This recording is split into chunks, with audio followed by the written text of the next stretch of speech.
শ্রীধর নামক এক ব্যক্তি মাতা বৈষ্ণব দেবীর পরম ভক্ত ছিলেন। একদিন শ্রীধর স্বপ্ন দেখেন মাতা বৈষ্ণব দেবী তাকে গ্রামবাসীদের ভোজন দেওয়ার কথা বলছেন। তবে শ্রীধরের আর্থিক অবস্থা ভালো ছিল না, যার কারণে তিনি আয়োজন শুরু করেন এবং ভোজনের আয়োজন মাতারানীর উপরেই ছেড়ে দেন। ভোজনের নিমন্ত্রণ পেয়ে সকল গ্রামবাসীরাই অবাক হয়ে যান যে এত গরিব ব্রাহ্মণ কিভাবে এত লোককে ভোজন করাবেন।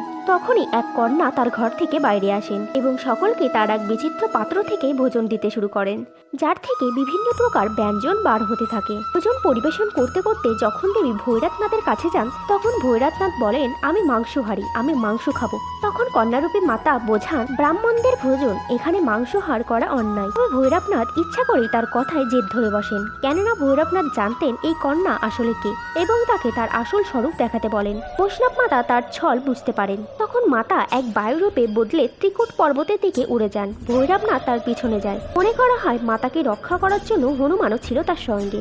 হনুমান ও ভৈরবনাথের মধ্যে ভীষণ যুদ্ধ হয়। মনে করা হয় অনেকদিন ধরে যুদ্ধ চলায় হনুমান তৃষ্ণার্ত হয়ে পড়েন। মাতা তখন তার ধনুক দিয়ে পাথরের উপর বার করেন এবং জল বার করে দেন। তখন সেই জলই হনুমান পান করে তার তৃষ্ণা মেটান এবং ওই জলে মাতা তার কেশ ধুয়েছিলেন। আর এই পবিত্র জলধারায় বাণগঙ্গা নামে জানা যায়। কথিত আছে এই জল খেলে ও স্নান করলে ভক্তদের সকল মনস্কামনা ও সকল প্রকার রোগ থেকে মুক্তি পায়।